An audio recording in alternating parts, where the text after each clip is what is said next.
দুজন নিচে নেমে অত্যন্ত দ্রুততার সাথে রাতের খাবার শেষ করে নিল। শাহিন মিয়া ওদের জন্য গরম গরম খাবার রান্না করেছিলেন। খাবার শেষ করে ওরা দুজন আর এক মুহূর্তও নষ্ট না করে আবার দোতলার পড়ার ঘরে এসে দরজা বন্ধ করে দিল। আজকের প্রশ্নপত্রে সেই ভয়াবহ রূপ দেখার পর ওদের ভেতরে সমস্ত আলসেমি উধাও হয়ে গেছে। জিবা আর ওরি দুজনেই মনে মনে এক অলিখিত পণ করে ফেলেছে। আজ রাতে ওরা এক পলকও ঘুমাবে না। পুরো সিলেবাসের প্রতিটি লাইন, প্রতিটি অনুচ্ছেদ এমনভাবে খুঁটিয়ে পড়বে যেন যেখান থেকেই প্রশ্ন করুক না কেন খাতা যেন ফাঁকা না থাকে। রাত যত গভীর হতে লাগলো, ঘোরের নীরবতা তত তীব্র হতে লাগলো। ঘড়ির কাঁটা 12টা, 1টা, 2টো পার হয়ে যখন ভোরের 4টের ঘরে গিয়ে পৌঁছালো, তখনও দুই বান্ধবীর চোখের পাতায় ঘুমের কোনো চিহ্ন ছিল না।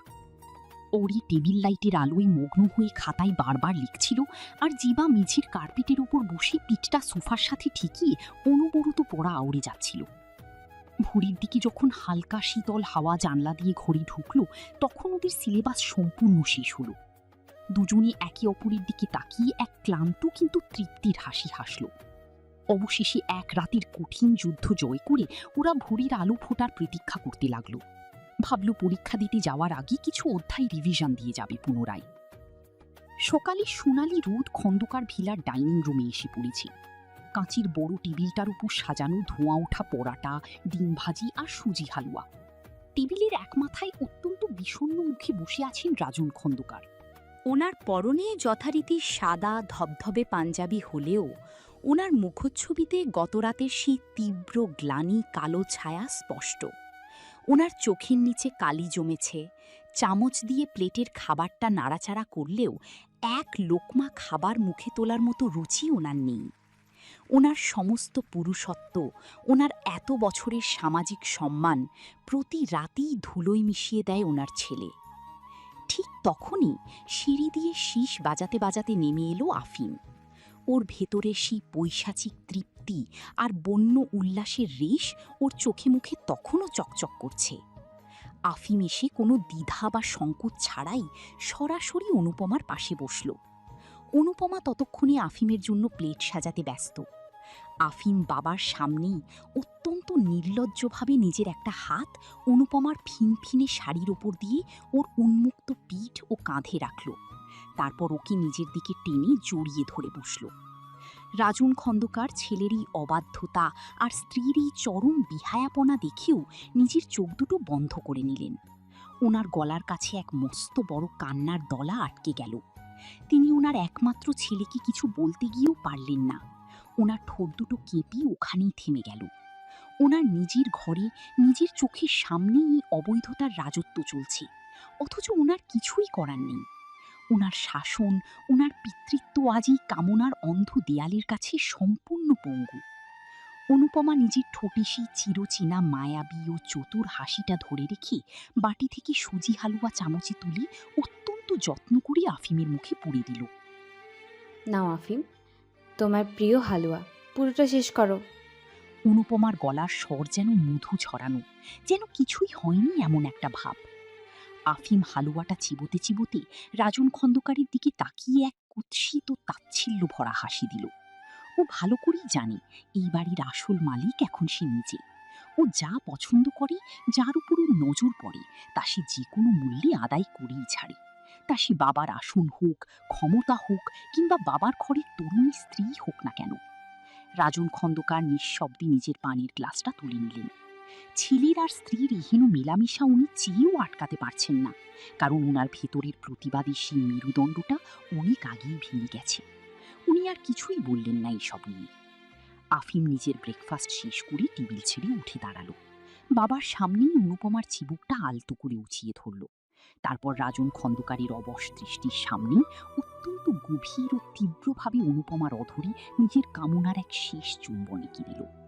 অনুপমাও চোখ বুজে সেই চুম্বন গ্রহণ করল এবং এক লোলুপ দৃষ্টিতে ওর দিকে তাকালো। আসছি আম্মু, দুপুরের মধ্যেই কাজ শেষ করে ফিরবো। আফিম একটা পৈশাচিক হাসি দিয়ে বিদায় জানিয়ে বাড়ি থেকে বেরিয়ে গেল। ওর যাওয়ার উদ্দেশ্য আবার সেই পুরনো, এলাকায় মাস্তানি, গুন্ডামি আর সুন্দরী মেয়েদের উত্ত্যক্ত করে নিজের দাপট বজায় রাখা। বিশেষ করে রাফানের কাছ থেকে সেই তেজি মেয়েটার, অরির নাম ঠিকানা আজ ওকে বের করতেই হবে। আফিম বেরিয়ে যেতেই ডাইনিং রুমের থমথমে ভাবটা আরও বেড়ে গেল। রাজন খন্দকারও নিজের আধখাওয়া প্লেটটা ঠেলে দিয়ে টেবিল থেকে উঠে দাঁড়াতে চাইলেন। ওনার সারা শরীর অপমানে আর ক্লান্তিতে ভেঙে আসছিল। ঠিক তখনই অনুপমা অত্যন্ত চতুরতার সাথে রাজন খন্দকারের পিছু পিছু এসে ওনাকে পেছন থেকে জড়িয়ে ধরল। ও ভালো করেই জানে ওর বুড়ো স্বামীকে কিভাবে নিজের নিয়ন্ত্রণে রাখতে হয়। অনুপমা ওর কাঁধে নিজের নরম চিবুকটা ঘষে অত্যন্ত মিষ্টি আর আদুরে গলায় রাজন খন্দকারের মুড ভালো করার অভিনয় শুরু করে দিল। ওভাবে মুখ কালো করবো ওভাবে মুখ কালো করে উঠে যাচ্ছ কেন বেবি? তুমি শুধু শুধু আমাকে ভুল বুঝছো। অনুপমা ওনাকে ঘুরিয়ে নিজের মুখোমুখি দাঁড় করালো এবং ওনার বুকে হাত বুলিয়ে দিতে দিতে বলল, আমি তো ইচ্ছা করে ওর কাছে যাই না বেবি, আমি তোমাকেই ভালোবাসি। এই মনে শুধু তুমিই আছো। কিন্তু আফিমের রাগ তো তুমি জানো, যা চাই তা তো দিতেই হয়, নয়তো ও যদি রেগে গিয়ে এই খন্দকার ভিলার সব সম্পত্তি নিজের নামে লিখে নেয় কিংবা তোমার কোনো ক্ষতি করে বসে। সৎমা হিসেবে ওকে একটু খুশি রাখার, ওর ভেতরের রাগটা শান্ত রাখার একটা দায়িত্ব আমারও আছে তো নাকি? আমি তো এসব করছি শুধু আমাদের এই সংসারের শান্তির জন্য, তোমার সুরক্ষার জন্য। অনুপমার এই জাদুকরী মিষ্টি কথাগুলো রাজন খন্দকারের কানে এসে পৌঁছাতেই ওনার ভিতরে সেই জমি থাকা ক্ষোভ আর শক্ত ভাবটা পলকে গলে গেল। প্রৌঢ়ত্বের এই শেষ বয়সে এসে অনুপমার এই কৃত্রিম ভালোবাসার মায়াটাকে উনি কিছুতেই উপেক্ষা করতে পারলেন না। উনি মনে মনে জানতেন এটা মিথ্যা, তা ওই মিথ্যাটুকুকেই আঁকড়ে ধরে উনি নিজের সান্ত্বনা খুঁজে নিলেন। ওনার মুড নিমেষেই ভালো হয়ে গেল। অনুপমা ওনার চোখে সেই অন্ধতার সুযোগ নিয়ে ওনার পকেটে হাত ঢুকিয়ে দিল। অফিস যাওয়ার আগেই ওনার ওয়ালেট থেকে ক্রেডিট কার্ডটা নিজের আঙুলের ফাঁকে লুফিয়ে নিল। অনুপমা এরপর রাজন খন্দকারের গালে একটা আলতো চুমু খেয়ে চপল গলায় বলল, আজকে একটু শপিংয়ে যাবো বেবি, তোমার ক্রেডিট কার্ডটা রাখলাম। সুন্দর সুন্দর শাড়ি গহনা কিনে আনবো, যাতে এগুলো পরে তোমার সামনে সেজে তোমাকে আরও খুশি করে দিতে পারি। রাজন খন্দকার অনুপমার এই চতুরতায় বাধা দেওয়া তো দূরের কথা, ওনার চোখে তখন এক অদ্ভুত প্রশ্রয়ের হাসি ফুটে উঠল। তিনি অনুপমার কপালে হাত রেখে বললেন, আচ্ছা অনু, সাবধানে যেও। রাজন খন্দকার ওনার অফিসের উদ্দেশ্যে গাড়ি নিয়ে বেরিয়ে গেলেন। রাজন খন্দকার চলে যেতেই অনুপমা ক্রেডিট কার্ডটা হাতে নিয়ে ডাইনিং টেবিলের আয়নার সামনে গিয়ে দাঁড়ালো। ও নিজের শাড়ির আঁচলটা ঠিক করতে করতে মনে মনে হাসল। ও খন্দকার বাড়ির দুই পুরুষকেই নিজের হাতের পুতুল বানিয়ে রেখেছে। সকাল ঠিক 8:30। মৃধানিবাসের বিশাল সদর গেটের বাইরে হঠাৎ করেই একসাথে কয়েকটা সাইরেন বাজানো পুলিশের গাড়ি আর স্বরাষ্ট্রমন্ত্রীর অফিসিয়াল ফ্ল্যাগশিপ কালো মার্সিডিজ গাড়িটি এসে থামল। তবে আজ গাড়ির পেছনের সিটে আরিশান মৃধা একা ছিলেন না। ওনার পাশে বসেছিল ওনার একমাত্র ছেলে, দেশের শিক্ষামন্ত্রী মৃধা আবরার সারিম। সারিমের ডান হাতটা একটা ধবধবে সাদা ব্যান্ডেজে মোড়ানো, যা ওর হালকা নীল রঙের শার্টের উপর স্পষ্ট দেখা যাচ্ছিল। কপালে সামান্য চিন্তার ভাঁজ থাকলেও চোখের কোণে ছিল এক লুকানো চতুর বিজয়ের আলো। আরিশান মৃধা কাল রাতে রাজশাহী থেকে সরাসরি ওনার পার্সোনাল হেলিকপ্টারে করে সারিমকে নিয়ে ভোরে ঢাকা এসে পৌঁছেছেন এবং ওনার কড়া নির্দেশে সারিমকে সরাসরি মৃধানিবাসেই নিয়ে আসা হয়েছে, যাতে ওনার চোখের সামনে ছেলের সম্পূর্ণ চিকিৎসা আর নিরাপত্তা নিশ্চিত করা যায়। গাড়ি থেকে নামার পরপরই আরিশান মৃধার কোটের পকেটে থাকা ওনার পার্সোনাল ফোনটা বিকট শব্দে বেজে উঠল। উনি ফোনটা বের করে স্ক্রিনের দিকে তাকাতেই ওনার গম্ভীর মুখটা আরও কিছুটা শক্ত হয়ে উঠল। ওপার থেকে স্বরাষ্ট্র সচিব অত্যন্ত জরুরি কোনো রাষ্ট্রীয় সংকটের কথা বলছিলেন। আরিশান মৃধা সারিমের দিকে তাকিয়ে অত্যন্ত কড়া ও গম্ভীর গলায় বললেন, শারিন, তুমি আলবির সাথে ভিতরে যাও, আমার একটা জরুরি কল এসেছে, আমি একটু পর আসছি। আলবি, তোমার স্যারকে সাবধানে ভিতরে নিয়ে যাও, ওর হাত যেন কোনো কিছুর সাথে ধাক্কা না খায়। জি জি জি আঙ্কেল, আপনি একদম চিন্তা করবেন না, আমি স্যারকে একদম কাছের পুতুলের মতো ভিতরে নিয়ে যাচ্ছি। আলভি 2 হাত জোড় করে তোতলামি করতে করতে বলল। আরিশান মৃধা আর 1 সেকেন্ডও দাঁড়ালেন না। উনি ওনার গার্ডদের ইশারা দিয়ে গেটের এক কোণে বাগানের দিকে চলে গেলেন গভীর মনোযোগ দিয়ে ফোনটা পিক করতে। উনি দূরে যেতেই সারিম ওর বাম হাত দিয়ে ওর শার্টের কলারটা একটু ঠিক করল। ও আলভির দিকে তাকিয়ে ওর সেই চিরচেনা বাঁকা চতুর হাসিটা দিল। ও নিজের ডান হাতের ব্যান্ডেজটার দিকে তাকিয়ে ফিসফিসিয়ে বলল, দেখলে তো আলভি, আরিশান মীরার খাঁচায় পাখি কত সহজে নিজেই চলে এলো। এবার শুরু হবে আসল শিকার। আলভি নিজের মধ্যেই বিড়বিড় করল। আপনার এই শিকারের চক্করে আমার জানটা যে কখন যায় আমি শুধু সেই চিন্তাই আছি। সারিম ধীর পায়ে মৃধানিবাসের বিশাল ড্রয়িং রুমের ভেতর প্রবেশ করল। ও চারপাশের দেওয়াল, বিশাল ঝাড়বাতি আর আসবাবপত্রগুলোর উপর নিজের তীক্ষ্ণ চোখ দুটো বোলালো। 5 বছর, দীর্ঘ 5টি বছর পর ওই বাড়িতে পা রাখল। কিন্তু আশ্চর্যের বিষয় হলো এই বাড়ির একটা সুতোর টানও বদলায়নি। আসবাবপত্রের অবস্থান থেকে শুরু করে দেওয়ালে টাঙানো পুরনো ল্যান্ডস্কেপ পেন্টিংটা পর্যন্ত ঠিক আগের মতোই আছে, যেন এই 5টা বছর এখানে এসে থমকে গিয়েছিল। সারিমের ঠোঁটের কোণে এক অদ্ভুত তৃপ্তির হাসি ফুটে উঠল।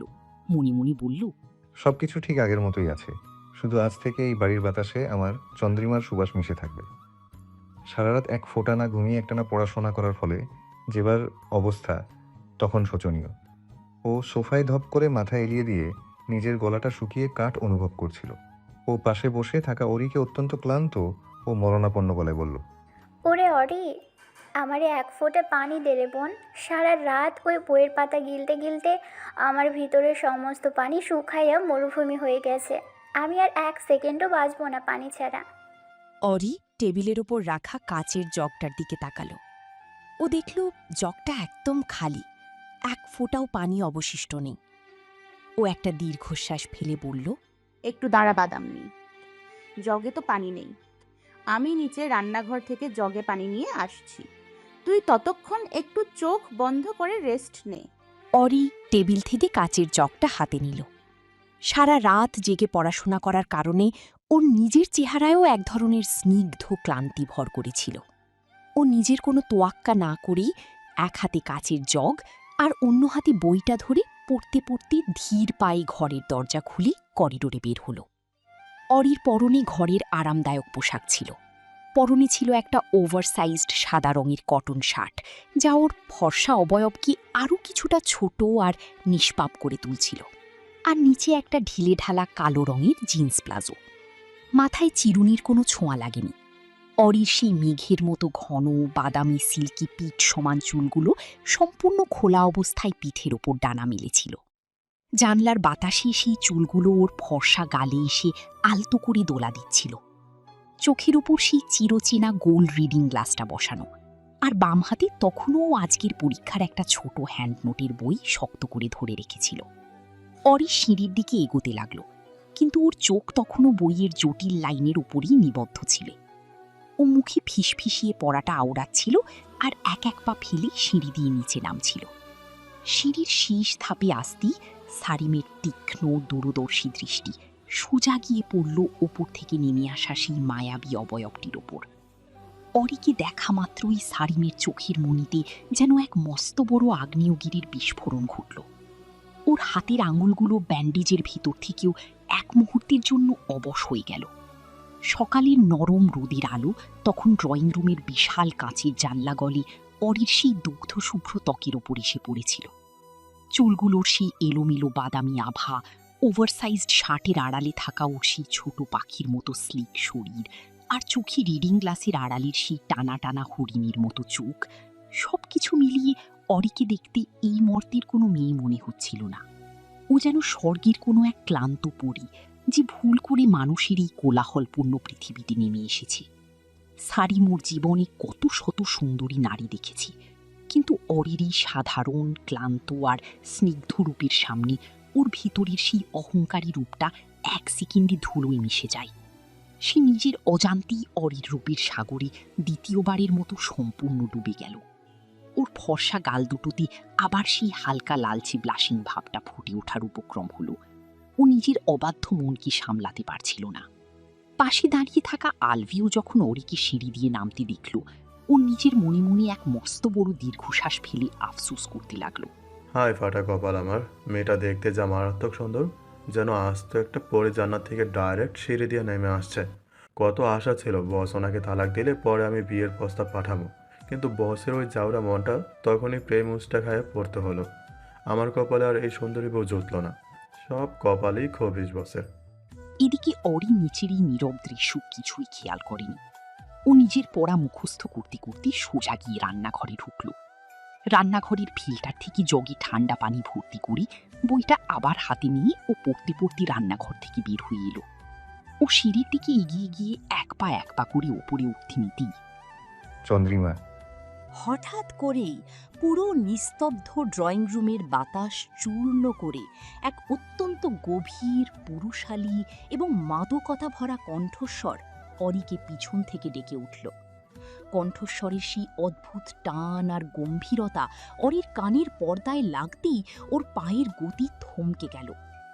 এই বাড়িতে চন্দ্রিমা বলে তো কেউ নেই। এটা বড্ড বেশি অপরিচিত অথচ চেনা এক কর্কশ আওয়াজ। অরি অত্যন্ত অবাক হয়ে ভ্রু কুঁচকে খুব ধীরে ধীরে নিজের শরীরটা পিছনের দিকে ঘোরালো। নিজের রিডিং গ্লাসের আড়াল থেকে বড় বড় চোখ করে ড্রয়িং রুমের মাঝখানে তাকাতেই ওর হাতের কাঁচের জগটা প্রায় হাত থেকে খসে পড়ার দশা হলো। সোফায় হেলান দিয়ে বসে আছে স্বয়ং মৃধা আবরার সারিন। ওর ডান হাতটা ব্যান্ডেজে মোড়ানো, চোখে সেই চিরচেনা সেই তীক্ষ্ণ চাউনি। সে অরির দিকে এমনভাবে পলকহীন দৃষ্টিতে তাকিয়ে আছে যেন ওর ওই চোখ দিয়ে সমস্ত ভালোবাসা একসাথে উগরে দিচ্ছে। অরি পুরোপুরি স্তব্ধ হয়ে দাঁড়িয়ে রইল। ওর ফর্সা কপালে চিন্তার ভাঁজ পড়ল। এই লোকটা এখানে কিভাবে এলো? আর ওনার হাতে ব্যান্ডেজ কেন? কাল সকালে তো ওনার বিয়ে এসে ডিভোর্স পেপার নিয়ে গেল, তার মানে তো সম্পর্ক শেষ। তবে কি লোকটা বাবার সঙ্গে দেখা করার জন্য এসেছে? কিন্তু বাবা তো এখন বাড়িতে নেই। অরিকে ওভাবে বোকার মতো কাঠের পুতুল হয়ে দাঁড়িয়ে থাকতে দেখি শারিমের ঠোঁটের কোণে সেই চতুর বাঁকা হাসিটা আবার ফুটে উঠল। সে অরিকে আরো কিছুটা অবাক করার জন্য নিজের গলার স্বরকে একটু উঁচিয়ে অত্যন্ত রসালো ও তাচ্ছিল্যের সুরে বলে উঠল, কি অবস্থা বউ? ঠিকঠাক মতো লেখাপড়া করছো তো? পড়তে হবে, এবার আর নকল হবে না। শারিমের এই তীরের মতো তীক্ষ্ণ কথাটি শুনতেই অরির ফর্সা গাল দুটো লজ্জায় আর চরম অপমানে এক মুহূর্ত টকটকে লাল হয়ে গেল। ওর রিডিং গ্লাসের আড়ালের চোখ দুটো রাগে জলজল করে উঠল। ও বুঝতে পারল এই লোকটা কালকের পরীক্ষার হলের সেই ঐতিহাসিক নকলের ঘটনাটা নিয়ে ওকে চরম খোঁটা দিচ্ছে এবং অপমান করার চেষ্টা করছে। এবার আর পরীক্ষায় কোনো নকল চলবে না চন্দ্রিমা। শিক্ষামন্ত্রী আবরার সারিম কিন্তু সব সময় তোমার পাশে থাকবে না বাঁচানোর জন্য। নিজের মেধায় লিখতে হবে, বুঝলে? শারিম আবার একটা বাঁকা হাসি দিয়ে বলল। অরি নিজের হাতের জগটা শক্ত করে চেপে ধরে রাগে কাঁপতে কাঁপতে সিঁড়ি থেকে 2 ধাপ নিচে নেমে এলো। ও শারিমের একদম মুখোমুখি এসে দাঁড়িয়ে নিজের কণ্ঠস্বরকে যতটা সম্ভব শক্ত করে বলল, মুখ সামলে কথা বলুন মিস্টার শারিম মৃধা। আপনি আমাকে এভাবে খোঁটা দেওয়ার কোনো অধিকার রাখেন না। কালকে যা হয়েছে তা একটা দুর্ঘটনা ছিল। আমি কখনো জীবনে অমন কাজ করি না। আর আপনি এই বাড়িতে কেন এসেছেন? আপনার সাথে তো আমাদের কোনো সম্পর্ক নেই। সম্পর্ক নেই? কে বলো সম্পর্ক নেই? শারিম এক ছটকায় সোফা থেকে উঠে দাঁড়ালো। ও সেই দীর্ঘ সুঠাম অবয়ব অরির সামনে আসতেই ওরি নিজেকে বড্ড ছোট অনুভব করল। শারিম অরির একদম কাছাকাছি এসে নিচু ও বজ্র কঠিন কণ্ঠে বলল, তুমি বোধহয় ভুলে যাচ্ছ এটা আমার বাবার বাড়ি। আর দ্বিতীয়ত তুমি এখনো আইনত আমার বিবাহিত স্ত্রী, আরিশান মৃধার পুত্রবধূ। কিসের স্ত্রী? ওরি চিৎকার করে উঠতে চাইল, কিন্তু বাবার ভয়ে নিজের গলার স্বর নিচু করে বলল, আরিশান মৃধা সবসময় জটিল পরিস্থিতিতে ওরিকে বলতেন, রাগ বা চিৎকার চেঁচামেচি না করে শান্তভাবে পরিস্থিতি মোকাবেলা করতে শেখো। আর ওরিও এখন সেটাই করছে। আপনার পিএ কালকে সকালেই এসে আমার থেকে ডিভোর্স পেপারে সাইন নিয়ে গেছে। আমি নিজের হাতে সাইন করেছি। আপনি এখন সম্পূর্ণ মুক্ত আর আমিও স্বাধীন। আপনি আমাকে নিজের স্ত্রী দাবি করতে পারেন না। অরির কথা শুনে শারিম এবার উচ্চ স্বরে হেসে উঠল, যা শুনে পাশের সোফার আড়ালে থাকা আলফি নিজের কান বন্ধ করে ফেলল। শারিম অরির চোখের দিকে সরাসরি তাকিয়ে অত্যন্ত শান্ত কিন্তু মারাত্মক গলায় বলল, ডিভোর্স পেপার? ও, ওই কাগজের টুকরোটার কথা বলছো? আহারে বেচারি, অত্যন্ত দুঃখের সাথে জানাচ্ছি চন্দ্রিমা, তোমার দেওয়া সেই অপবিত্র সাইন করা ডিভোর্স পেপারটা কাল সকালেই ক্ষুধার্ত কুত্তার দল চিউইং গাম ভেবে চিবিয়ে চিবিয়ে খেয়ে ফেলেছে। ওটা এখন একদম ধ্বংস। সো টেকনিক্যালি আর লিগালি আমাদের ডিভোর্সটা আর হলো না, যেহেতু সাইনটা তুমি করেছো, আমি না। অরির চোখ দুটো এবার আক্ষরিক অর্থেই চড়ক গাছ হয়ে গেল। ও নিজের কানকে বিশ্বাস করতে পারছিল না।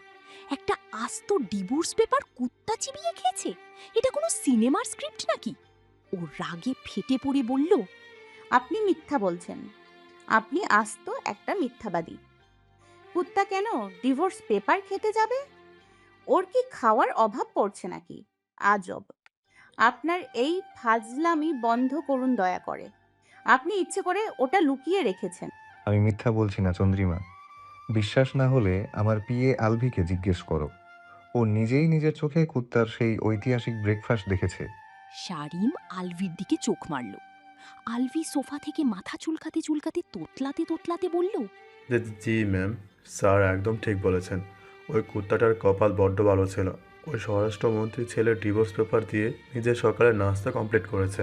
আমার নিজের চোখের সামনে সব শেষ হতে দেখেছি। অরি আলভির কথা শুনে রাগে নিজের দাঁতে দাঁত চাপল। ও বুঝতে পারল এই মাস্টার মাইন্ড লোকটা ওর সাথে এক মস্ত বড় নোংরা খেলা খেলছে। ও শারিমের দিকে তাকিয়ে তীব্র ঘৃণার গলায় বলল, আপনারা দুজনেই পাগল। আমি এই নাটক মানি না। বাবা আসুক, আমি বাবাকে এখনই সব বলে দেব।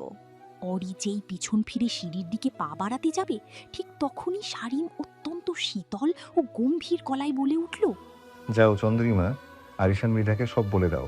কিন্তু মনে রাখবে, তুমি ওনাকে আমার কিছু বলার আগেই আমি ওনাকে তোমার কালকের পরীক্ষার হলের সেই নকল করার সুন্দর কাহিনীটা একদম সপ্রমাণ জানিয়ে দেব। দেশের স্বরাষ্ট্রমন্ত্রী মেয়ে পরীক্ষার হলে খাতায় চিরকুট দেখে লিখতে গিয়ে চুরি করে শিক্ষামন্ত্রীর হাতে ধরা পড়েছে। এই খবরটা যদি আরিশান মৃধা জানতে পারেন, ওনার অহংকার আর সম্মান এক সেকেন্ডে ধুলোয় মিশে যাবে না। ওনার হার্ট অ্যাটাক হওয়াও কিন্তু অস্বাভাবিক নয়। শারিমের এই মারাত্মক ব্ল্যাকমেলের কথাটি শুনতেই অরির পুরো শরীরটা এক মুহূর্তের জন্য অবশ হয়ে গেল। ওর পায়ের তলা থেকে যেন মাটি সরে গেল। খুব ভালো করেই জানি ওর বাবা আরিশান মৃধার কাছে ওর সম্মান আর সততা কতটা বড়। উনি যদি জানতে পারেন ওনার অরি এই ধরনের নোংরা কাজ করেছে, তবে উনি হয়তো অরির উপর থেকে ওনার সমস্ত বিশ্বাস চিরতরে হারিয়ে ফেলবেন। ওনার বুকটা ভেঙে চুরমার হয়ে যাবে।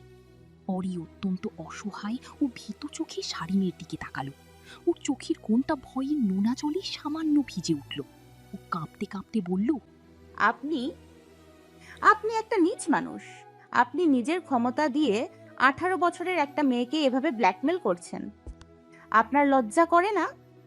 শারিম অরির চোখের সেই জল দেখে ওর ভিতরে সেই কঠোর রূপটা এক সেকেন্ডে গলে জল হয়ে গেল। ও মনে হলো ও অরিকে বড্ড বেশি ভয় দেখিয়ে ফেলেছে। ও নিজের গলার স্বরকে অত্যন্ত নরম, মায়াবী ও গভীর করে অরির আরও এক ধাপ কাছে এলো। ও অরির ফর্সা মুখের দিকে তাকিয়ে অত্যন্ত তৃপ্তির সুরে বলল, আমি নিজ নই চন্দ্রিমা, আমি স্রেফ একজন লোভী শিকারী যে নিজের অস্তিত্বকে ফিরে পেতে চায়। আচ্ছা বাদ দাও ওসব ভয় দেখানোর কথা। আমার একটা অত্যন্ত ছোট আবদার পূরণ করবে চন্দ্রিমা। অরি নিজের চোখের জলটা এক হাত দিয়ে মুছে রেগে মুখ ফুলিয়ে জিজ্ঞেস করল, কিসের আবদার? আপনার মতো মানুষের কোনো আবদার আমি পূরণ করব না। শারিম ওর বাম হাতটা অরির চিবুকের কাছে এনে ওর চোখের মণিতে নিজের গভীর চোখ দুটো ডুবিয়ে দিয়ে অত্যন্ত ইঙ্গিতপূর্ণ ও মাদকতা ভরা গলায় ফিসফিসিয়ে বলল, আমি তোমার মনের ভেতর একবার ঘুরে আসতে চাই চন্দ্রিমা। জানতে চাই সেখানে এই সারিম মৃধার জন্য কতটা রাগ আর কতটা ভালোবাসা লুকিয়ে আছে। শারিমের এই আচমকা রোম্যান্টিক ডায়লগটা শুনতেই অরির ফর্সা গাল দুটো লজ্জায় আর চরম মেজাজে ফেটে পড়ার দশা হলো। ওর মাথার উপর এখন পরীক্ষার কঠিন পড়াগুলোর চাপ ঘুরপাক খাচ্ছিল, আর এই লোকটা সকাল সকালই খানি এসে ওর সাথে প্রেমের নাটক শুরু করেছে। ওরি নিজের হাতের কাঁচের জগটা শারিমের বুকের সামনে একটু উঁচিয়ে ধরে চরম মেজাজি ও তেঁদুর গলায় বলে উঠল, আমার এখন পরীক্ষার অনেক পড়া বাকি আছে। আপনার যদি এতই ঘোরার শখ জেগে থাকে, তবে গিয়ে বাবাকে বলুন। ওনার মনের ভেতর অনেক রাষ্ট্রীয় চক্রান্ত আর গোয়েন্দা রিপোর্ট আছে। আপনি ওনার মনের ভেতর গিয়ে আরামসে কয়েক বছর ঘুরে আসুন, আমার পথ ছাড়ুন বলছি। কথাটা শেষ করেই অরি আর 1 সেকেন্ডও সেখানে দাঁড়ালো না। ও সারিমকে এক মস্ত বড় ধাক্কা দেওয়ার মতো পাশ কাটিয়ে ঝড়ের গতিতে সিঁড়ি বেয়ে ওপরে দৌড়ে চলে গেল। সারিম সিঁড়ির দিকে তাকিয়ে মুচকি হাসি হাসল। নিজের মনেই বিড়বিড় করে বলল, তীব্র তেজ, এই তেজটাই তো আমার ইশরেকের ফানিয়ারকে আরো বেশি জ্বালিয়ে দেবে। চন্দ্রিমা। এদিকে অরি ঝড়ের বেগে পড়ার রুমে ঢুকে ধপ করে দরজাটা বন্ধ করে দিল এবং ভেতরের লকটা সশব্দে আটকে দিল। ওর বুকের ভেতরটা তখন কামারের দোকানের নিহাইয়ের মতো ধরফর করে কাঁপছিল। মুখটা রাগে আর লজ্জায় টকটকে লাল। ও হাতের কাঁচের জগটা টেবিলের উপর আছাড় মারার মতো করে রাখল। সোফায় বসে থাকা জিবা অরির এই রুদ্ররূপ দেখে এক লাফে উঠে দাঁড়ালো। ও চোখ বড় বড় করে জিজ্ঞেস করল, কি রে অরি, নিচে কি কোনো ভূত দেখলি নাকি? তোর মুখ চোখ এমন লাল হয়ে আছে কেন? আর পানি গিলতে গিয়ে এত দেরি হলো কেন? অরি নিজের হাতের বইটা সোফার উপর ছুঁড়ে মেরে 2 হাত কোমরে রেখে রেগে চিৎকার করে বলে উঠল, আই হেট কুত্তা Zeba, I just hate dogs. এই পৃথিবীর সমস্ত কুত্তাদের আমি নিজের হাতে জ্যান্ত পুঁতে ফেলবো। খবিস সব। জিবা অরির মুখে এই ঐতিহাসিক গালিটা শুনে পুরোপুরি তাজ্জব বনে গেল। ও হাঁ করে অরির দিকে তাকিয়ে রইল, যেন ও কোনো ভিন গ্রহের প্রাণী দেখছে। জিবা অত্যন্ত অবাক হয়ে বলল, কি বললি? তুই কুত্তাদের ঘৃণা করিস? তুই না এই এলাকার সমস্ত রাস্তার কুত্তাদের নিজের হাতে বিস্কিট খাস? কুত্তা তো তোর সবচেয়ে প্রিয় প্রাণী ছিল রে অরি। হঠাৎ আজকে সকাল সকাল কুত্তাদের উপর তোরা তো এত বড় অভিশাপের বন্যা বয়ে যাচ্ছে কেন? তোরে কি নিজের কোনো কুত্তা কামড়াইছে নাকি? কুত্তা কামড়ায়নি জেবা, কুত্তা আমার পুরো জীবনটা চিবিয়ে খেয়ে ফেলেছে। অরি সোফায় ধপ করে বসে নিজের মাথায় হাত দিয়ে বিড়বিড় করতে লাগলো। জিবা কিছুতেই এই রহস্যময় কাহিনীর কোনো মাথামুন্ডু বুঝতে পারল না। ও শুধু হাঁ করে বান্ধবীর এই পাগলু রূপ দেখতে লাগলো। সকালের রোদের তীব্রতা বাড়ার সাথে সাথে ঢাকা শহরের চীনা কোলাহল যেন আরও দ্বিগুণ হয়ে প্রকাশ পাচ্ছিল। পিচঢালা পথ থেকে ওঠা তপ্ত ভাব আর গাড়ির হর্নের আওয়াজে চারপাশটা মুখরিত।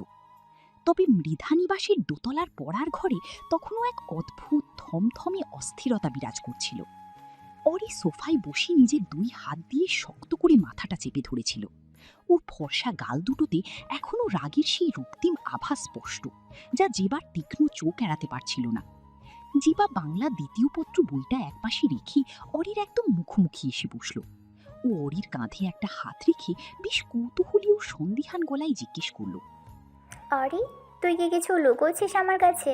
নিজে পানি আনতে গেলি আর ফিরে এসে বলছিস কোন কুত্তা নাকি তোর জীবন চিবিয়ে খেয়ে ফেলেছে?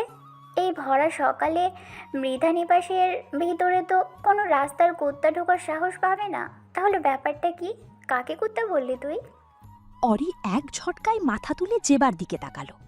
ওর চোখের মনিতে তখনও সারিমের সেই চতুর বাঁকা হাসির উদ্ধত চেহারাটা ঘুরপাক খাচ্ছিল।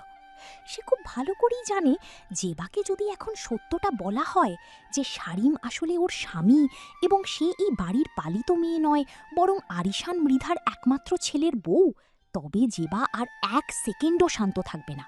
ও বকবক করতে করতে অরির পুরো মাথাটাই চিবিয়ে খেয়ে ফেলবে। তাছাড়া সারিমের সেই মারাত্মক ব্ল্যাকমেলের কথা মনে পড়তেই অরির বুকের ভেতরটা আবার ভয়ে কেঁপে উঠল। বাবা যদি কোনোভাবে অরির পরীক্ষার হলের সেই অনিচ্ছাকৃত ভুলের কথা জানতে পারেন, তবে ওনার আজীবনের সততা আর অরিকে নিয়ে গর্ব এক মুহূর্তে ভেঙে চুরমার হয়ে যাবে। অরি নিজেকে সামলে নিয়ে নিজের গলার স্বরকে যতটা সম্ভব স্বাভাবিক করার চেষ্টা করল। ও একটা কৃত্রিম দীর্ঘশ্বাস ফেলে বলল, ধুর বোকা, কিছু না। আসলে সারা রাত এক ফোঁটা না ঘুমিয়ে টানা পড়ার কারণে আমার মগজের কোষগুলো মনে হয় ঠিকঠাক কাজ করছে না। ক্লান্তি থেকে হ্যালুসিনেশন হচ্ছে রে, তাই কি বলতে কি বলে ফেলছি তা নিজেও জানি না। তুই শুধু শুধু চিন্তা করছিস জেবা। জেবা অরির মুখের দিকে কয়েক সেকেন্ড তীক্ষ্ণ দৃষ্টিতে তাকিয়ে রইল। ও অরিকে চিনে। ও স্পষ্ট বুঝতে পারছিল অরি কিছু একটা লুকাচ্ছে, কিন্তু পরীক্ষার এই মোক্ষম সময়ে ও আর বান্ধবীকে বেশি ঘাঁটাতে চাইল না। জেবা সোফা থেকে উঠে দাঁড়িয়ে একটা লম্বা হাই তুলে বলল, আচ্ছা বাবা, ঠিক আছে, তোর এই কুত্তা কাহিনীর রহস্য না হয় পরেই শুনবো। এখন তাড়াতাড়ি কর, ঘড়িতে 9টা বাজতে চলল। 9:30টার মধ্যে আমাদের কলেজে পৌঁছতে হবে। সময় মতো পরীক্ষার হলে না ঢুকতে পারলে কিন্তু ইনভিজিলেটর স্যাররা আর গেট খুলে ভিতরে ঢুকতে দিবে না। হ্যাঁ, চল তৈরি হয়ে নি। অরি টেবিল থেকে নিজের হ্যান্ডনোট আর কলমের ব্যাগটা তুলে নিতে নিতে বলল। ওরা দুজনে খুব দ্রুত নিজেদের কলেজের ইউনিফর্মটা পরে নিল। অরি আয়নার সামনে দাঁড়িয়ে নিজের অবাধ্য চুলগুলো একটা ক্লিপ দিয়ে শক্ত করে আটকে নিল। চোখের উপর সেই গোল রিডিং গ্লাসটা ভালো করে চেপে ধরে ও একটা দীর্ঘশ্বাস ফেলল। মনে মনে আল্লাহর কাছে প্রার্থনা করল আজকের পরীক্ষাটা যেন অন্তত কোনো ঝামেলা ছাড়াই শান্তিতে শেষ হয়। ওরা দুজনে যখন দোতলা থেকে সিঁড়ি দিয়ে নিচে নামছিল, অরির চোখ তখন অবচেতনভাবেই ড্রয়িং রুমের সোফাগুলোর দিকে চলে গেল। বুকের ভিতরটা কেমন যেন ঢিপ ঢিপ করছিল, কিন্তু সেখানে এখন আর কেউ ছিল না। শারিম বা ওর পিয়ে আলফি, কারো কোনো চিহ্নই সেখানে নেই। পুরো ড্রয়িং রুমটা একদম শান্ত ও পরিচ্ছন্ন। অরি মনে মনে একটা স্বস্তির দীর্ঘশ্বাস ফেলল। যাক, লোকটা তাহলে চলে গেছে। ও জেবাকে নিয়ে দ্রুত পায়ে বাড়ির মেন গেটের দিকে এগিয়ে গেল। অরি আর জেবা দুজনে মিলে ধীর গতিতে এগিয়ে একটা খালি রিকশা ডেকে নিল। রিকশাটি মেন রোড ধরে কলেজের উদ্দেশ্যে চলতে শুরু করলো। সকালের বাতাসটা একটু গরম হলেও বেশ ফুরফুরে ছিল। জেবা ওর স্বভাবসুলভ বকবকানি শুরু করে দিল। ও রাস্তার ধারের দোকানগুলোর দিকে তাকিয়ে বলতে লাগলো, দোস্ত, আজকে পরীক্ষাটা শেষ হলেই কিন্তু আমার মাথা থেকে এক মস্ত বড় বোঝা নেমে যাবে। এই কঠিন কঠিন ব্যাকরণগুলো আমার মাথাকে পুরোই লণ্ডভণ্ড করে দিচ্ছে। অরি শুধু মৃদু হাসল। ও জেবার কথার পিঠে কোনো মন্তব্য করল না।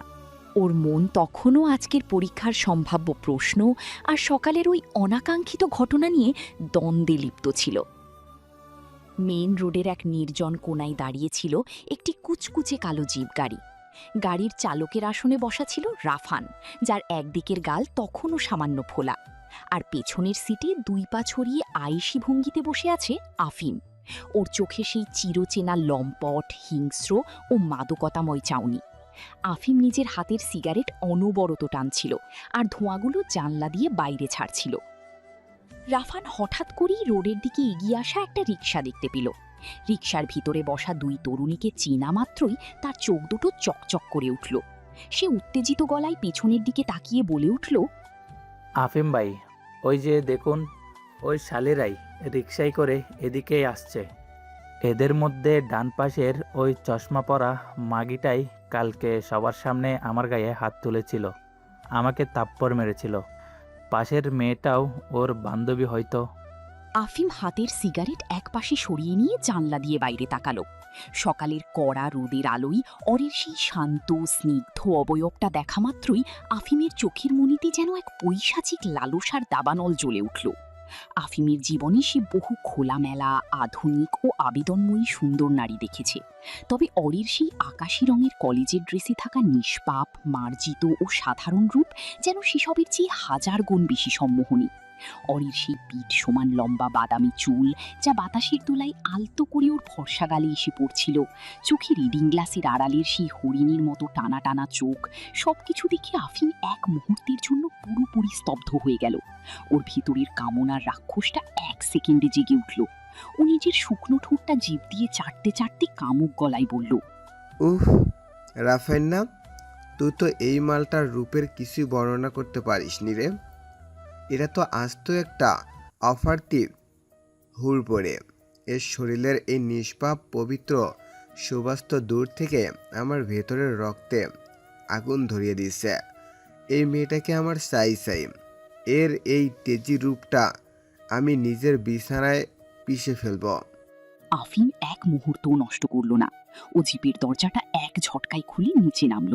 ওর পেছনে রাফান এবং ওর দলের আরও 4-5 জন সশস্ত্র গুন্ডা দলবল নিয়ে অরিদের রিকশাটার দিকে এগিয়ে গেল এবং মাঝ রাস্তায় রিকশার গতিপথ রোধ করে দাঁড়ালো। আফিম এবং ওর সন্ত্রাসী সাঙ্গপাঙ্গদের দেখা মাত্রই রিকশাওয়ালা ভয়ে কাঁপতে কাঁপতে রিকশা ব্রেক করল। আফিম অরির একদম মুখোমুখি এসে দাঁড়ালো।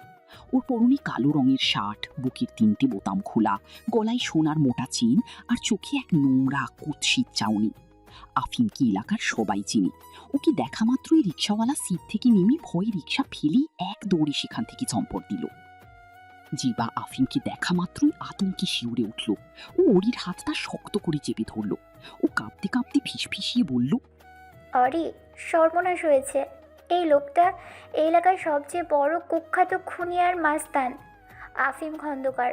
ও বড্ড খতরনাক রে অরি, পুলিশও ওর কিচ্ছু করতে পারে না। চল আমরা রিক্সা থেকে নেমে উল্টো দিকে পালাই। অরি জেবাকে শান্ত করার জন্য ওর হাতটা একটু চাপ দিল। ওর নিজের ভেতরের রাগটা তখন ফুটন্ত লাভার মতো ফুটছিল। কালকের সেই রাফানের ঘটনার পর আজ আবার ওর দলের প্রধান খোদ এখানে এসে পথ আটকেছে। অরি রিক্সা থেকে নেমে সোজা হয়ে দাঁড়ালো। ওর নিজের চোখ দুটো শক্ত করে আফিমের চোখের দিকে তাকালো। ওর চোখে কোনো ভয়ের লেশমাত্র ছিল না, ছিল কেবল তীব্র জমাটবদ্ধ বিরক্ত আর ঘৃণা। আফিম অরির আরও এক কদম কাছাকাছি এসে ওর শরীরের সুবাস নেওয়ার ভঙ্গি করল। সে অরির আপাদমস্তক নিজের নোংরা দৃষ্টি দিয়ে মেপে নিয়ে অত্যন্ত কুৎসিত গলায় হেসে বলল, কি অবস্থা সুন্দরী? কালকে আমার দলের ছেলের গায়ে হাত তোলার সাহস দেখিয়েছ। তোমার এই নরম ফর্সা হাত দুটোর তেজ তো বড্ড বেশি দেখছি। তা আফিম খন্দকারের নাম তো নিশ্চয়ই শুনেছ, নাকি শোনোনি? এই শহরের লিখিত রাজা আমি। রাজার প্রজাদের সাথে এমন বেয়াদবি করতে নেই মনি। রাফান পাশ থেকে দাঁত কেলিয়ে বলল, আফিম ভাই, কালকে এই মাগিটা বড্ড লাফাইছিল, আজকে ওর সব তেজ একদম জল বানিয়ে দেন। অরি চিবুক শক্ত করে রাফানের দিকে তাকিয়ে বলল, মুখ সামলে কথা বলবি লম্পটের দল। রাস্তার জঞ্জাল রাস্তায় থাক, আমাদের পথ ছাড়। আফিম শব্দ করে হেসে উঠল। সেই হাসিতে এক পৈশাচিক উল্লাস। ও অরির গ্লাসের দিকে আঙুল তাক করে বলল, আহা, রাগলে তো তোমাকে আরও সুন্দর লাগে হুরপরি। শোনো মেয়ে, আমার বিছানায় একবার এলে তোমার এই রূপের তেজ আমি এক রাতে এমনভাবে ঠান্ডা করে দেব যে তুমি নিজেই সারা জীবন আমার দাসী হয়ে থাকার ভিক্ষে চাইবে জান। আফিমের এই চরম নোংরা অশ্লীল ও কুৎসিত কথাগুলো অরির কান দিয়ে মগজে পৌঁছাতেই ওর ভেতরের সমস্ত ধৈর্য, ভদ্রতা আর সংস্কারের বাঁধ এক সেকেন্ডে চূর্ণ বিচূর্ণ হয়ে গেল। ও নিজের বাবার সেই শান্তির উপদেশের কথা এই মুহূর্তে সম্পূর্ণ ভুলে গেল। এই ধরনের পৈশাচিক জানোয়ারের সামনে ভদ্রতা দেখানো মানে নিজের আত্মসম্মানকে জ্যান্ত কবর দেওয়া। জেবা অতিরিক্ত ভয় পেয়ে বলল, ভাইয়া প্লিজ আমাদের যেতে দিন, আমাদের পরীক্ষা আছে, আমাদের ছেড়ে দিন। চুপ কর জেবা, এদের মতো জানোয়ারদের কাছে অনুমতি চাচ্ছিস কেন? অরি সিংহের মতো গর্জে উঠল। আফিম বাঁকা হেসে বলল, বাহ, খাঁচার পাখি তো দেখিয়ে ভালোই রাখতে পারে। তা আমার ডেরায় চলবা নাকি এখানেই? আফিম ওর নোংরা কথাটি শেষ করার সুযোগ পেল না। পুরো রাস্তাবাসীকে স্তব্ধ করে দিয়ে সমস্ত চরাচর কাঁপিয়ে একটা বিকট চটাস শব্দ হলো। অরি আর এক মুহূর্তও সময় নষ্ট করেনি। ও কোনো কথা না বলে এক ঝটকায় নিজের ডান পায়ের শক্ত চামড়ার কলের জুতোটা পা থেকে খুলে ফেলেছিল এবং নিজের শরীরের সমস্ত শক্তি এক জায়গায় করে ওটা দিয়ে আফিমের গালে এক মস্ত বড় থাপ্পড় কষিয়ে দিল। জুতোর জোর এতটাই তীব্র আর আকস্মিক ছিল যে আফিমের মাথাটা এক ঝটকায় বাম দিকে ঘুরে গেল। ও 2 কদম পিছিয়ে গেল। জুতোর শক্ত সোলের আঘাতে ও ঠোঁটের কোণ ফেটে ফিনকি দিয়ে তাজা লাল রক্ত বের হয়ে এলো। ও সেই শ্যামলা গালে জুতোর সোলের নিখুঁত দাগটা স্পষ্ট বসে গেল। চারপাশের সাধারণ পথচারী, অন্যান্য রিক্সা চালক আর রাস্তার ধারের দোকানের মানুষজন এই দৃশ্য দেখে আক্ষরিক অর্থেই চোখ বড় বড় করে নিঃশ্বাস বন্ধ করে স্তব্ধ হয়ে দাঁড়িয়ে রইল। কেউ একটা টু শব্দ করার সাহস পাচ্ছিল না।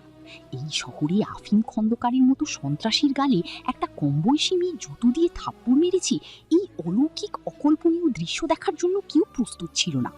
রাফান আর ওর দলের চামচারা তো হতভম্ব হয়ে রেগে একদম ফায়ার হয়ে গেল। তারা চট করে পকেট থেকে ছুরি বের করতে চাইল। অরি অত্যন্ত শান্ত ভঙ্গিতে জুতোটা আবার পায়ে গলিয়ে নিল। ও আফিমের দিকে তীব্র, বজ্রকঠিন ও ঘৃণার দৃষ্টিতে তাকিয়ে অত্যন্ত শুদ্ধ ও কড়া ভাষায় বলল, মুখ সামলে কথা বলবি কুৎসিত জানোয়ার। মানুষ হতে পারিসনি, অন্তত ভদ্র হতে শিখ। নয়তো এই জুতো দিয়ে তোর মতো লম্পটদের নোংরা মুখ আমি প্রতিনিয়ত থেতলে দিতে পারি। নিজের নোংরা লালসা নিজের নোংরা ডেরায় গিয়ে দেখাবি। রাস্তায় মেয়েদের দিকে চোখ তোলার আগে নিজের কাফনের কাপড় কিনে রাখিস। আমাদের পথ থেকে সর।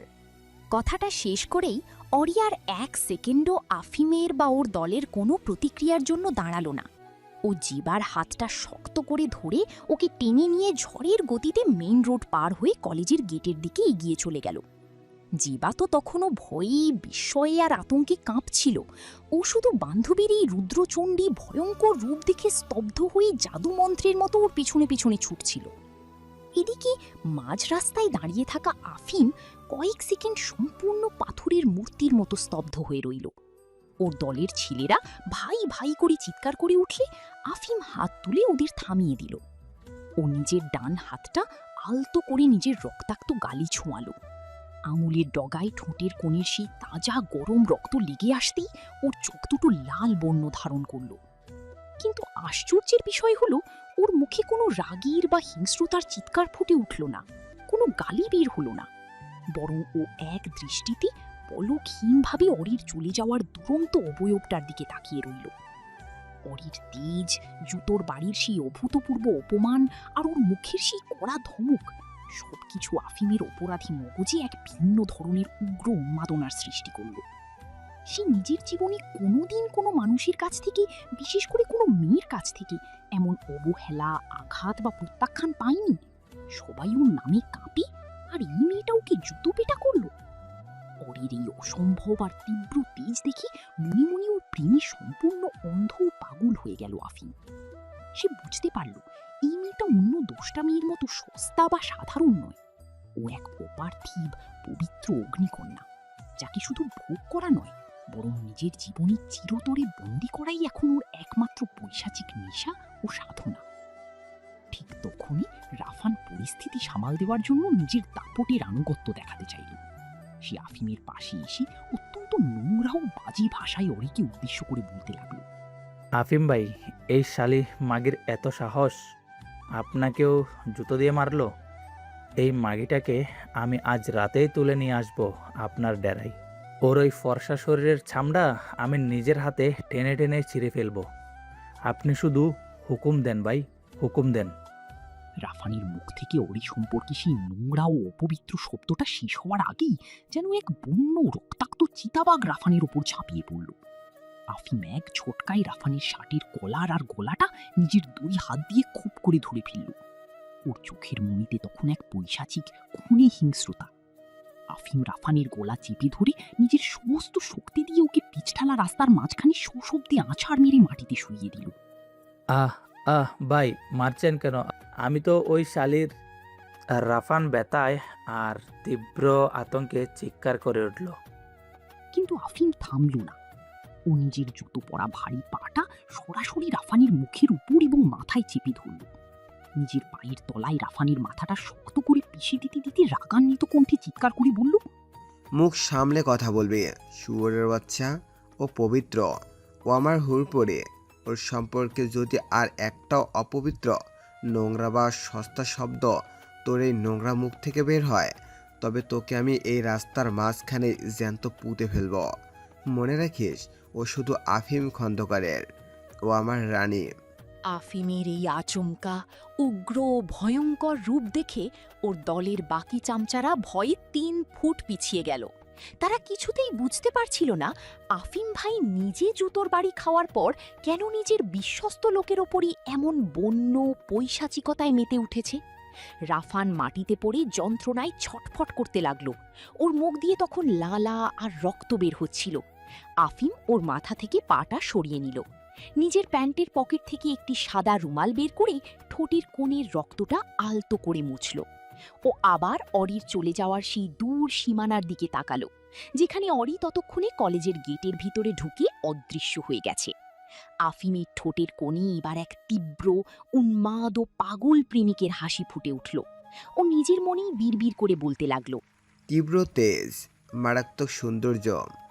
তোমার এই জুতোর বাড়ির দাগ আমি আমার গালে সারা জীবন যত্ন করে রেখে দেব। আমার হুড়পড়ি, তোমাকে আমার চাই, তবে একবার কোনো জোর জুলুম খাটানো না। তোমাকে আমি আমার এই পৈশাচিক প্রেমের সাগরে ডুবিয়ে ভালোবেসে নিজের করে নেব। তুমি শুধু আমার। আফিম আর এক মুহূর্ত সেখানে দাঁড়ালো না। ও ও নিজের জিপ গাড়ির দিকে ধীর দর্পিত পায়ে হেঁটে গেল, আর ওর দলের লোকেরা তখন কাঁপতে কাঁপতে রাফানকে মাটি থেকে টেনে তুলতে ব্যস্ত হয়ে পড়ল। পুরো এলাকা জুড়ে তখনও এক অদ্ভুত নীরবতা বিরাজ করছিল। মৃধানিবাসীর সুপরিসর এবং রাজকীয় শয়নকক্ষে এক অদ্ভুত নীরবতা বিরাজ করছিল। জানালার ভারী সিল্কের পর্দাগুলো আংশিক টানা, যার আড়াল থেকে আসা দুপুরের তপ্ত আলো ঘরে আসবাবপত্রের উপর এক ধরনের মায়াবী ছায়ার সৃষ্টি করেছে। বিশাল কিং সাইজ বেডের একপাশে হেলান দিয়ে বসেছিল সারিন। ডান হাতটি সাদা ব্যান্ডেজে মোড়ানো, যা ওর সুঠাম অবয়বে এক ধরনের ক্লান্ত অথচ ধারালো আভিজাত্য ফুটিয়ে তুলেছে। ওর বাঁ হাতে থাকা কাঁচের গ্লাসে বরফ কুচি দেওয়া ঠান্ডা পানি, যা ও অলস ভঙ্গিতে নাড়ছিল। বরফের টুংটাং শব্দটা ঘরের নিস্তব্ধতা ভাঙার চেষ্টা করছিল বারবার। সোফার এক কোণে অপরাধীর মতো মাথা নিচু করে দাঁড়িয়েছিল আলভি। আলভির পরনে ফর্মাল শার্ট, কপালে বিন্দু বিন্দু ঘাম জমছে। ঘরের ভিতরের এয়ার কন্ডিশনারের ঠান্ডা বাতাসও ওর ভিতরের ভয় এবং উত্তেজনাকে প্রশমিত করতে পারছিল না। ও খুব ভালো করেই চেনে ওর এই খ্যাপাটে বসকে। কখন যে কার কপালে কোন শনি ডেকে আনেন তা স্বয়ং বিধাতাই ভালো জানেন। সারিন গ্লাসের শেষ চুমুকটা দিয়ে ওটা ধপ করে পাশের সাইড টেবিলে রাখল।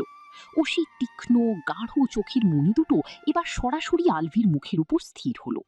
ও নিজের অবাধ্য চুলগুলো বাঁ হাত দিয়ে একটু পিছনের দিকে ঠেলে অত্যন্ত গম্ভীর কণ্ঠে ডাকল, আলভি। আলভি এক লাফে সোজা হয়ে দাঁড়িয়ে আমতা আমতা করে বলল, জি বস, বলুন, কোনো আদেশ? সারিন বিছানা থেকে নিজের দীর্ঘ সুঠাম শরীরটা নিয়ে অত্যন্ত চটপটি ভঙ্গিতে নেমে দাঁড়ালো। ওর পরনে নেভি ব্লু কালারের লিনেন শার্ট, যার উপরের দুটো বোতাম খোলা। ও আলভির দিকে এক কদম এগিয়ে এসে সোজা নিজের হাত ঘড়ির দিকে তাকালো।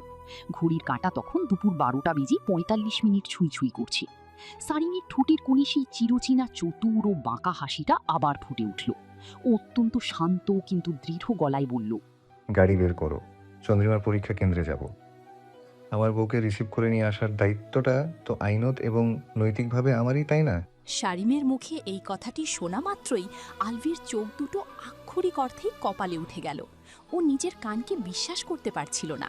ও হাঁ করে বসের দিকে তাকিয়ে রইল, যেন ও এইমাত্র শুনল যে স্বর্গের কোনো দেবতা মর্তে এসে রিক্সা চালাবেন।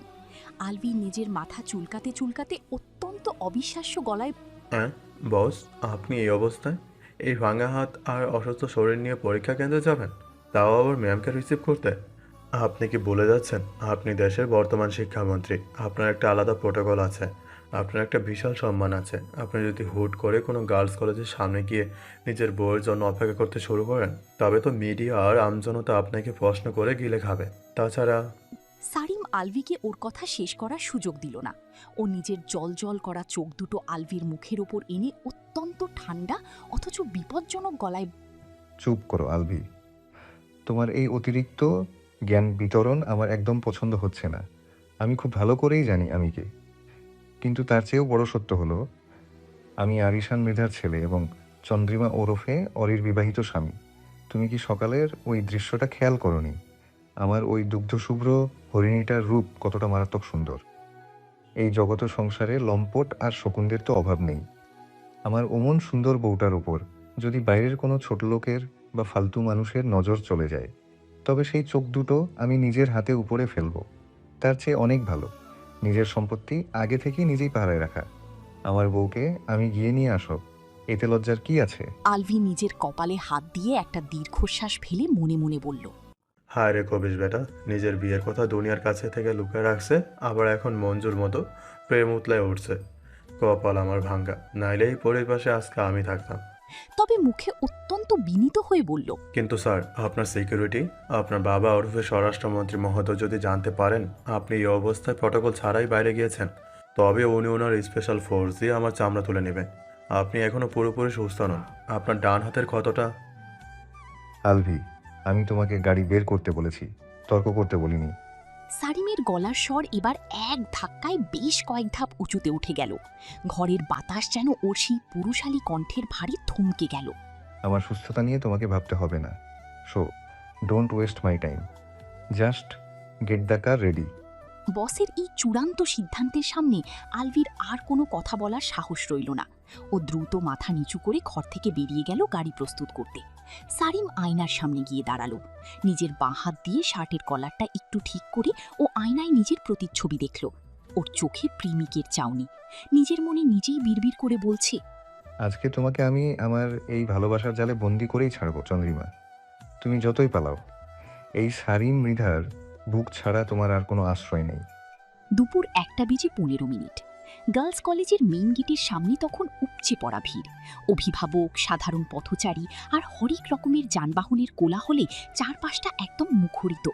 ঠিক তখনই কলেজের ঠিক সামনের রাস্তার এক কোনায় এসে থামল সেই কুচকুচে কালো প্রাডো গাড়িটি। গাড়ির কালো কাঁচের আড়ালে বসে সারিম বাইরে তাকিয়েছিল। ও লক্ষ্য করল ঠিক কলেজের মেইন গেটের সামনের রাস্তার একটা মস্ত বড় অংশ জুড়ে কাদা পানি এক হয়ে আছে। আসলে মেইন রোডের পাশে থাকা ওয়াসার একটি বড় মোটরের পাইপ ফেটে সকাল থেকেই অনবরত নোংরা পানি বের হচ্ছিল, যার ফলে পুরো পিচঢালা রাস্তাটা এখন ঘোলাটে নোংরা কাদা পানিতে তলিয়ে গেছে। পরীক্ষার্থীরা একে একে হল থেকে বের হতে শুরু করেছে। সবার মুখেই পরীক্ষা শেষের ক্লান্তি আর বাড়ি ফেরার তাড়া। কিন্তু গেটের সামনের ওই বিশাল কাদা পানির হ্রদ দেখে অনেক মেয়ে বিরক্ত হয়ে ড্রেস কুঁচকে স্যান্ডেল হাতে নিয়ে পার হওয়ার চেষ্টা করছে। ঠিক তখনই সারিমের চোখ গেল গেটের ঠিক মাঝখানে। আকাশি রঙের ইউনিফর্ম পরা অরি আর ওর পাশে থাকা জেবা ধীর পায়ে হেঁটে গেটের দিকে আসছিল। অরির চোখে সেই গোল রিডিং গ্লাস, হাতে ফাইল। রোদ থেকে বাঁচার জন্য ও নিজের বাঁ হাতটা কপালের ওপর আলতো করে ধরে রেখেছে। রোদ লেগে ওর ফর্সা মুখটা সামান্য লালচে হয়ে আছে, যা দূর থেকে দেখতে কোনো রক্তিম গোলাপের মতো লাগছিল। সারিম চট করে গাড়ির দরজা খুলতে গেল। আলভি পাশ থেকে চিৎকার করে উঠল, বস বস, করছেন কি? বাইরে তাকিয়ে দেখুন, পুরো রাস্তা কাদায় মাখামাখি। আর ওই দেখুন, কিছু স্থানীয় সাংবাদিক আর মিডিয়া লাইভ কভারেজের জন্য ঘুরোঘুরি করছে। আপনাকে এই অবস্থায় দেখলে কেলেঙ্কারি হয়ে যাবে। সারিম আলভির কথার কোনো উত্তর দিল না। ওর চোখ তখন শুধু চন্দ্রিমার ওই ফর্সা সুন্দর পা দুটোর দিকে। সারিম মনে মনে ভাবল, আমার ওই পবিত্র পরীটা এই নোংরা কাদা পানির উপর দিয়ে হেঁটে আসবে। ওর ওই সুন্দর পায়ে এই পৃথিবীর কোনো নোংরা ধূলিকণা লাগুক, তা আমি বেঁচে থাকতে কখনোই হতে দেব না। সারিম এক মুহূর্তও চিন্তা করল না। ও নিজের পায়ের দামি চামড়ার জুতো জোড়া গাড়ির ফ্লোরেই খুলে রেখে দিলে। সম্পূর্ণ খালি পায়ে নিজের পরনের দামি লিনেন প্যান্টটা সামান্য ওপরে গুটিয়ে ও গাড়ি থেকে নিচে নেমে পড়ল। ওর এই আকস্মিক কাণ্ড দেখে আলভি নিজের গালে একটা চড় মেরে গাড়ি থেকে নামল। শিক্ষামন্ত্রী আবরার সারিমকে এভাবে প্রোটোকল ছাড়া খালি পায়ে কাদা পানির মধ্যে নামতে দেখে আশেপাশের আমজনতা, অভিভাবক এবং কলেজের সিকিউরিটি গার্ডরা আক্ষরিক অর্থেই শকড হয়ে গেল। সবাই একে অপরের দিকে তাকাচ্ছিল আর ফিসফিস করছিল। আরে, ওটা কি শিক্ষামন্ত্রী সারিম মৃধা না? ওনার এখানে কি কাজ, তাও আবার খালি পায়ে কাদার মধ্যে? এদিকে অরি আর জেবা গেটের সামনে এসে ওই নোংরা কাদা পানি দেখে থমকে দাঁড়িয়েছিল। জেবা বেশ বিরক্ত হয়ে বলল, ধুর শালা, এই আমাদের দেশের অবস্থা, একটা কলেজের সামনে এই অবস্থা করে রাখছে। এখন এই কাদা পানি পার করবো কেমনে? ইউনিফর্ম তো সব শেষ। অরি একটা দীর্ঘশ্বাস ফেলে নিজের জুতো পরা পায়ের দিকে তাকালো। এরপর যেইমাত্র এক পা কাদার দিকে বাড়াতে যাবে, ঠিক তখনই চারপাশের মানুষের গুঞ্জন আর কোলাহল ভেদ করে এক অত্যন্ত পরিচিত, গম্ভীর ও অতিশয় পুরুষালী কণ্ঠস্বর ভেসে এলো। একদম এক পাও সামনে বাড়াবে না চন্দ্রিমা। কণ্ঠস্বরটি শোনা মাত্রই অরির পুরো শরীরটা যেন বিদ্যুৎ স্পর্শিতর মতো কেঁপে উঠল। ও অত্যন্ত অবাক হয়ে নিজের চশমাটা নাকের ওপর ভালো করে চেপে ধরে সামনে তাকালো। সামনে তাকানো মাত্রই ওর চোখের মণি দুটো স্থির হয়ে গেল। হাতের থাকা ফাইলটি প্রায় পড়ে যাওয়ার দশা হলো। সোজা কাদা পানি মারিয়ে নিজের ডান হাতের ব্যান্ডেজটা বুকের সাথে আগলে রেখে অত্যন্ত দর্পিত ভঙ্গিতে এগিয়ে আসছে স্বয়ং মৃধা আবরার সারিম। ওর চোখ দুটো সরাসরি অরির চোখের ওপর স্থির। চারপাশের পুরো পৃথিবী যেন অরির কাছে এক সেকেন্ডের জন্য থমকে গেল। জেবা সারিমকে এই অবস্থায় দেখে নিজের চোখ দুটো গোল গোল করে অরিকে কনুই দিয়ে একটা গুঁতো মেরে বলে উঠল, অরি, তুই একটু দেখ, তোর সেই ভাই, মানে আমাদের দেশের ইয়াং অ্যান্ড ড্যাশিং শিক্ষামন্ত্রী স্যার এখানে কেন? উনি কাদার মধ্যে খালি পায়ে হেঁটে তোর দিকে আসছে কেন রে? আমি কি স্বপ্ন দেখছি নাকি রে অরি? অরি কোনো উত্তর দিতে পারল না। ওর কপালে তীব্র চিন্তার আর রাগের ভাঁজ পড়ল। সারিম অরির একদম মুখোমুখি এসে দাঁড়ালো। কাদার ছিটে ফোঁটা ওর দামি প্যান্টে লাগলেও ওর সেই ব্যক্তিত্বে কোনো কমতি ছিল না। ও অরির দিকে তাকিয়ে সেই চিরচেনা মাদকতা ভরা বাঁকা হাসিটা হাসল। অরি নিজের রাগ সামলাতে না পেরে নিচু স্বরে অত্যন্ত কড়া গলায় বলল, মিস্টার শারিম মৃধা, আপনি এখানে এই অবস্থায় কি করছেন? আপনার লজ্জা করে না এত মানুষের সামনে? শারিম ওর কোনো কথার তোয়াক্কা করল না। ও অরিকে আরও এক দফা চরম অবাক করে দিয়ে নিজের বাঁ হাত দিয়ে এক ঝটকায় অরির পা থেকে কলের জুতো দুটো খুলে ফেলল। অরি কিছু বুঝে ওঠার আগেই শারিম নিজের ব্যান্ডেজ করা ডান হাতটাতে কোনো মতে অরির জুতো দুটো শক্ত করে ধরে ওর সেই শক্তিশালী ও সুঠাম বাঁ হাতটা অরির কোমর আর পায়ের নিচে গলিয়ে দিল এবং 1 সেকেন্ডের ভগ্নাংশের মধ্যে পুরো কলেজ প্রাঙ্গণ আর রাস্তাবাসীকে তীব্র ধাক্কা দিয়ে শারিম অরিকে নিজের পাঁজাকোলা করে কোলে তুলে নিল। আঁক অরি লজ্জায় আর চরম বিস্ময়ে একটা ছোট চিৎকার দিয়ে উঠল। নিজের ভারসাম্য সামলাতে ও অবচেতনভাবেই শারিমের চওড়া কাঁধ আর গলাটা নিজের 2 হাত দিয়ে শক্ত করে আঁকড়ে ধরল। কি করছেন আপনি? ছাড়ুন আমাকে, সবাই দেখছে। মরে যাব আমি লজ্জায়, ছাড়ুন বলছি। অরি শারিমের বুকের মধ্যে ছটফট করতে করতে অত্যন্ত নিচু কিন্তু রাগত গলায় ফিসফিসিয়ে বলল। ওর ফর্সা গাল দুটো লজ্জায় আর চরম রাগে এক মুহূর্তে টকটকে লাল জবা ফুলের মতো হয়ে গেল। ওর হার্টবিট প্রতি মিনিটে 200 বার কাঁপছিল। শারিম অরিকে নিজের বুকের সাথে আরও শক্ত করে চেপে ধরল। ওর ফর্সা কপালে অরির চুলের সুবাস লাগতেই ও এক পরম তৃপ্তির শ্বাস নিল। ও অরির কানের কাছে নিজের মুখটা এনে অত্যন্ত নিচু গভীর গলায় ফিসফিসিয়ে বলল, একদম চুপচাপ শান্ত হয়ে থাকো বউ, আমাকে শক্ত করে ধরে রাখো। তোমার এই সুন্দর নিষ্পাপ পা দুটোতে এই নোংরা পৃথিবীর কাদা লাগুক তা আমি সইতে পারবো না। তুমি শুধু আমার বুকে মুখ লুকিয়ে রাখো, বাকিটা আমি দেখছি। এদিকে এই অভূতপূর্ব অলৌকিক আর চরম রোম্যান্টিক দৃশ্য দেখে পাশে দাঁড়িয়ে থাকা জেবা যেন আক্ষরিক অর্থেই একটা জীবন্ত পাথরের মূর্তি হয়ে গেল। ওর মুখটা হাঁ হয়ে এত বড় হলো যে ওটার ভিতর একটা পল্টি মুরগি ঢুকে যেতে পারত। পেছনে দাঁড়িয়ে থাকা আলভি নিজের কপালে বাঁ হাত দিয়ে থাপ্পড় মেরে বলল, সব শেষ। বসের এই উথালানো প্রেমের চক্করে আজকে মিডিয়া, আমার চাকরি আর সম্মান দুইটাই কয়লা হয়ে যাবে।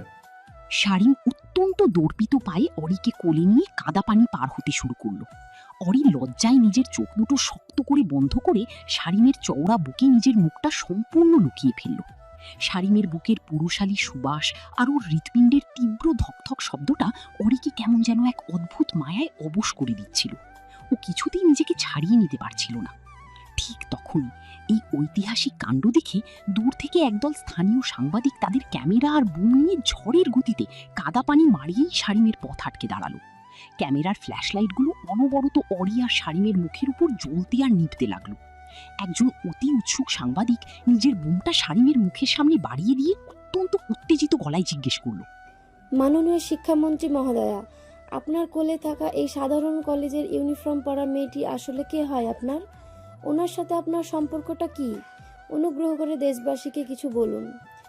সাংবাদিকদের এই আকস্মিক ও ফালতু চিল্লানি শুনে সারিমের এতক্ষণের রোম্যান্টিক ও শান্ত মুডটা 1 সেকেন্ডে এক ভয়ঙ্কর রক্তাক্ত চিতার মতো রূপ ধারণ করল। ওর চোখের মণিতে এক খুনে চাউনি ফুটে উঠল। ও বুঝতে পারল এই বেয়াদব মিডিয়াগুলো ওর চন্দ্রিমার নিষ্পাপ ছবি তুলে পুরো দেশের সামনে নিয়ে আসবে। সারিম চট করে অরিকে নিজের বুকের সাথে আরও একটু উঁচিয়ে ধরল, যাতে ক্যামেরার লেন্সে অরির মুখটা কোনোভাবেই স্পষ্ট না আসে। ও অরির কানের কাছে অত্যন্ত কড়া কিন্তু সতর্ক গলায় বলল, চন্দ্রিমা, একদম মুখ তুলবে না। আমার বুকে নিজের মুখটা সম্পূর্ণ লুকিয়ে রাখো। এই বেয়াদব শালার সাংবাদিকরা তোমার ছবি তুলে আমার ব্যক্তিগত সম্পত্তি পুরো দেশের সামনে দেখিয়ে দিতে চাইছে। Just hide your face. অরি লোকটার এমন অদ্ভুত ও মালিকানা সূচক কথা শুনে আর রাগে নিজের দাঁতে দাঁত চাপল। কিন্তু সাংবাদিকদের ক্যামেরার হাত থেকে বাঁচতে ও নিজের মুখটা সারিমের শার্টের কাপড়ের ভেতরে আরও শক্ত করে গুঁজে দিল। সারিম এবার নিজের সেই তীব্র বজ্র কঠিন চোখ দুটো সরাসরি ওই প্রশ্ন করা সাংবাদিকের চোখের ওপর স্থির করল। ওর ভেতরে সেই মন্ত্রীর রূপটা 1 সেকেন্ডে জেগে উঠল। ও অত্যন্ত কর্কশ, রাগান্বিত ও কড়া ভাষায় সাংবাদিকদের উদ্দেশ্যে বলল, মুখ সামলে কথা বলুন, চোখ নামিয়ে কথা বলুন। আপনারা কি অন্ধ? দেখতে পাচ্ছেন না ও আমার কে হয়? একজন পুরুষ নিজের সমস্ত সম্মান আর শক্তি দিয়ে নিজের হাতঘায়াল অবস্থায় কাকে এভাবে বুকে আগলে রাখে? ও আমার বিবাহিত স্ত্রী, আমার আইনত বউ। বউ ছাড়া আর কে হবে? শুনি। সারিমের মুখ থেকে এই বউ শব্দটা শোনা মাত্রই যেন পুরো আকাশটা এক ধাক্কায় ওই সাংবাদিকদের মাথার উপর ভেঙে পড়ল। শুধু সাংবাদিকরা নয়, পাশে থাকা জেবা তো এই কথা শুনে নিজের ভারসাম্য হারিয়ে প্রায় আলভির গায়ের উপর পড়ে যাওয়ার দশা হলো। জেবা কাঁপতে কাঁপতে আলভিকে জিজ্ঞেস করলো, ভাইয়া, ওই বেটা কি বললো? অরিয়নার বউ মানে শিক্ষামন্ত্রীর বউ আমাদের অরি?